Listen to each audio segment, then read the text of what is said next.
Today, we'll complete the BFA engine. Barrel and ignition are the last two steps before we marry the engine to the frame. First up is the barrel. That has the advantage that the Conrad later, when I deal with the ignition, does not flap about. I'll do a test build first though.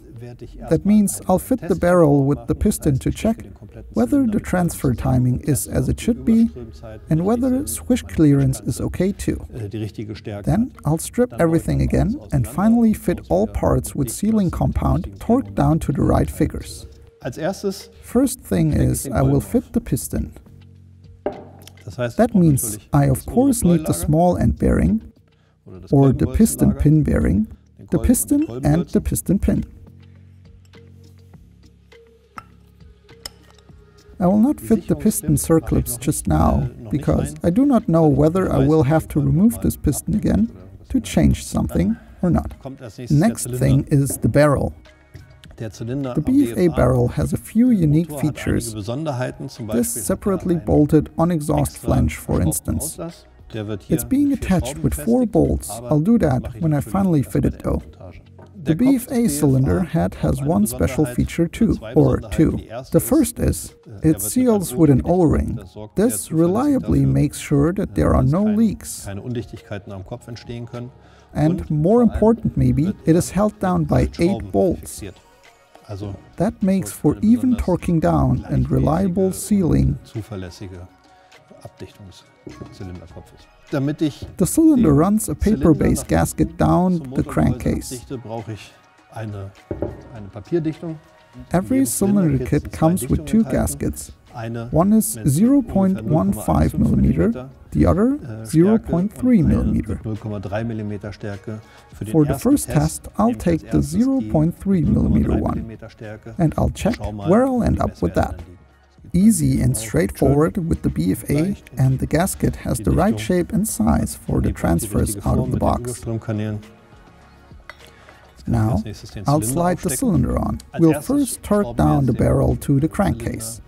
2 nuts will do. This is only about checking the measurements.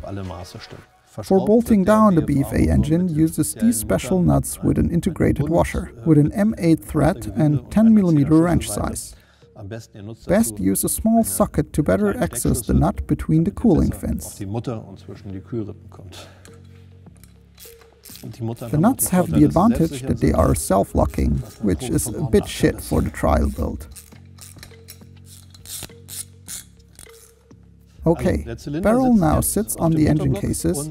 The next thing is checking the port times. For measuring port times, you'll best use a degree disc and an adapter to fit it to the crankshaft. And then, there is our indicator system that's easy to fit to the crankcase. I'll show you now how precisely this is done. First, I'll thread the adapter to the crankshaft. Lukewarm is enough. Now the timing disc.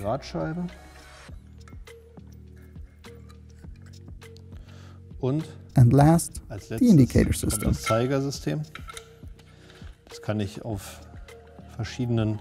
I can use various threads for that. For instance, on a Lambretta case, or as in this case, on a Vespa.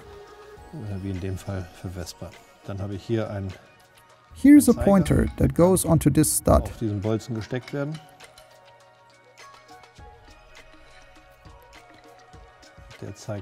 It points to the timing disc precisely when set up correctly. Now I can read the figure here, and then there are different ways to arrive at the precise port times. Some people use feeler gauges and fit them between the piston and the transfer ports, or the upper edge of the transfer ports more like. Some people use light from below in the barrel to see a gap.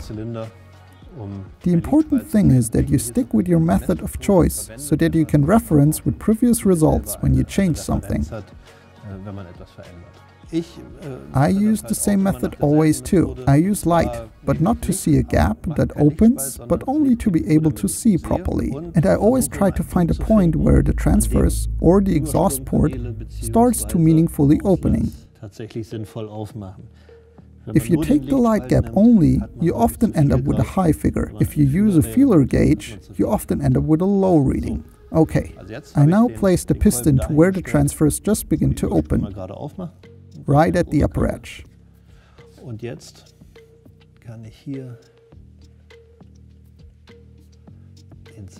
And now I'll place the pointer to 0 or 360.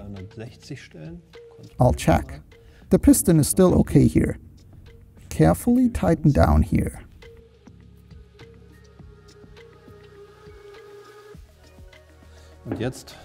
And now I rotate the piston over TDC.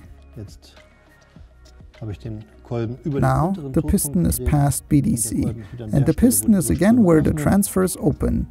As you can see, I started at 360 degrees.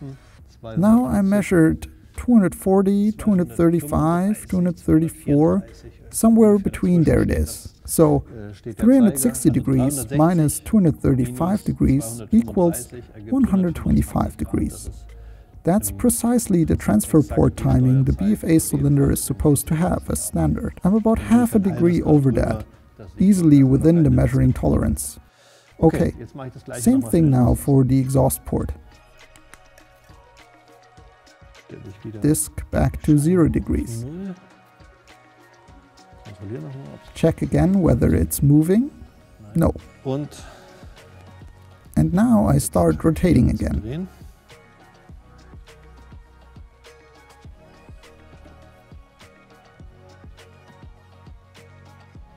It's at the upper edge again, and I'm at 180.5 degrees. That's 179.5 degrees. 360 degrees minus 179.5 degrees equals 180.5 degrees. The 0.5 degree is measuring tolerance. 180 degrees is precisely what BFA says it should be for the cylinder. And precisely that is what we have here. Next thing I want to do is checking squish clearance.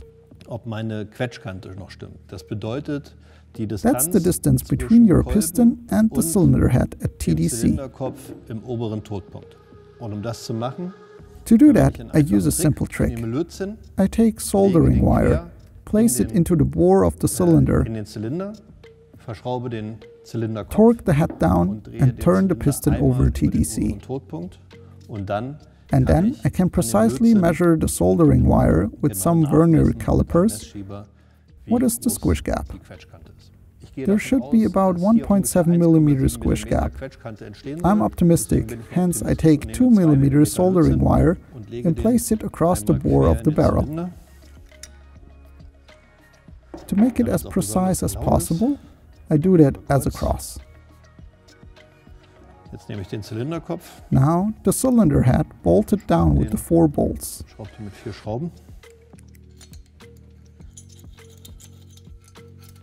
To measure the squish gap, 4 bolts are enough. I only want the barrel to sit properly, but of course precisely in the position it will be in later when running. Now I rotate the piston over TDC. I'll take off the disc first.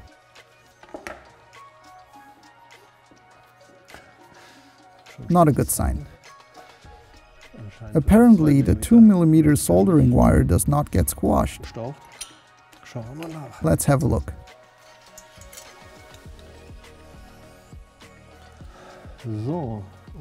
Okay, so we see there is nothing to see. The squish gap cannot be measured with the 2 mm soldering wire. I couldn't measure anything meaningful, so I will take out the thicker base gasket and replace it with the thinner base gasket. And then I'll again check the squish gap.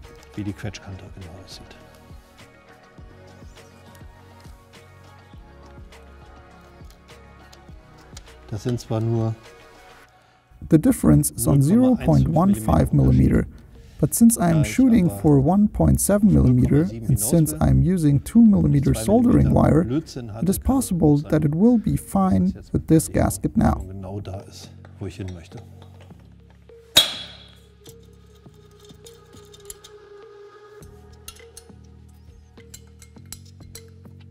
I'm turning it over. Right. Ah, okay, there. Now it worked. Zylinderkopf ist abgenommen und jetzt kann ich cylinder head off, and now I'll measure the squish gap by measuring the soldering wire. wie groß die Quetschkante ist. 1.7, 1.8, 1.7, 1.7.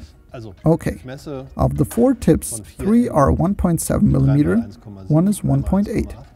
1.7 is what we are shooting for, 1.8 is measuring tolerance. That means the barrel sits exactly where I want it to be. Port times are okay, squish gap is exactly where it should be. That means I'll take the barrel off again, and now I'll fit everything as it should be later. I've pulled the barrel again, and now I'll fit everything properly. With circlips for the piston, with sealant, with the right gasket, and of course I will first fit the exhaust manifold. Some sealant. The exhaust flange is supplied without a gasket, which is okay. You may use high temperature silicon. HT is what it's called by Dirco. Wirth calls it Special 250 to bolt up everything. And that will stay tight now.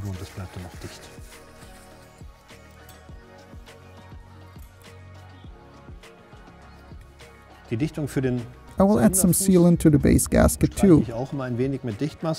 I don't use silicon sealant on the base gasket, because silicon sealant makes for little sausages there, which then protrude into the transfer ports. That's why I use Hylomar there. There are other sealants which work well too.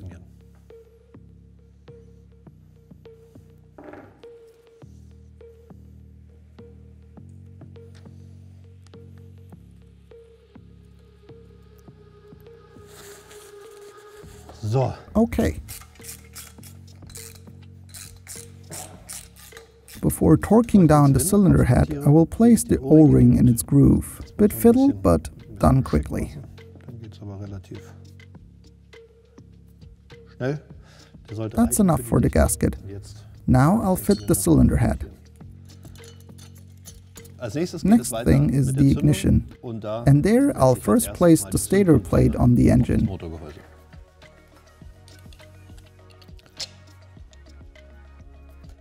I'll roughly set the ignition. The right edge of this cutout marks the line from bearing to bearing, and I will take the middle position as a rough first setting. Make sure you do not squash the wires. Next, I'll fit the flywheel minus the cooling fins to the cone. With the Woodruff key, then it's tight enough to turn it. Next is the timing disc again.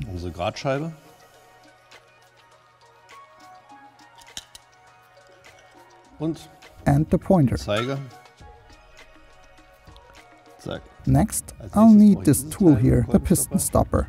I'll fit that in the spark plug hole that stops the piston from rotating and from spinning over TDC. That means I'll spin it clockwise against the stopper, and I will set the timing disc here at the pointer to 0. Now I'll turn it over completely into the other direction until the piston hits the stop again. Now I'll read the figure here, and we are at 298 degrees. So that's a difference of 31 degrees to 360 degrees. Now I can remove the piston stopper. 360 degrees minus 31 degrees equals 329 degrees. So I can set the piston to TDC precisely. I'll keep the figure in mind, or write it down. Top dead center now is at 329 degrees. Now I can spin the flywheel counterclockwise until the marking on the flywheel lines up with the marking on the stator plate, because that is when the ignition fires. I now have exactly lined up the ignition mark on the flywheel with the ignition mark on the stator plate. And here I can read the figure on the timing disc, which is the ignition timing, and that's 352 degrees. I've written that down, and I'll subtract the 329 degrees from earlier. That means the difference is 23 degrees. 352 degrees minus 329 degrees equals 23 degrees. That means my ignition is set at 23 degrees before TDC. In my case, I'm using the static version of the VAPE ignition, and I want to set it to 17 degrees BTDC. That means I have to retard the ignition by 6 degrees. To do that, I now take off the measuring stuff again, and I can retard the ignition by 6 degrees based on the scale down here. I'll demonstrate that now. Down here there is a scale which I can use to move the ignition by 6 degrees exactly. In this case, I will move the stator plate clockwise, that is later, because right now the ignition is set too early.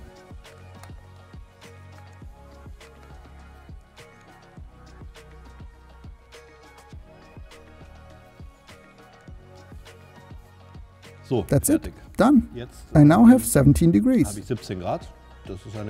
That's a good starting setting to begin with testing. As I have said, I'm using the static version, and there you cannot go wrong with 17 degrees. How well it runs, I will double check later. Next thing is the flywheel and the fan.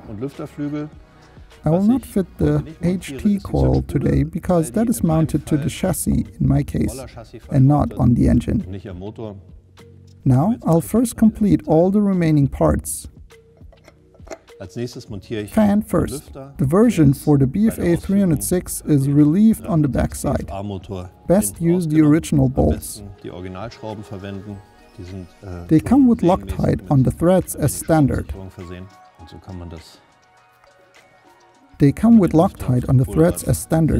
So you can securely fit the fan safely and permanently.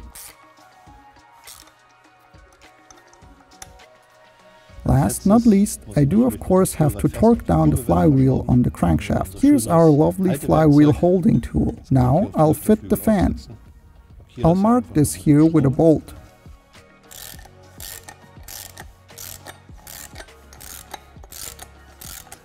That's it. In principle, the engine is done now. Everything is together. What's still missing is the selector box, the carburetor, HT coil, exhaust. But these are all parts I will fit once the engine is in the frame. That's it for today. If you like it, press the bell, and I'll see you next time.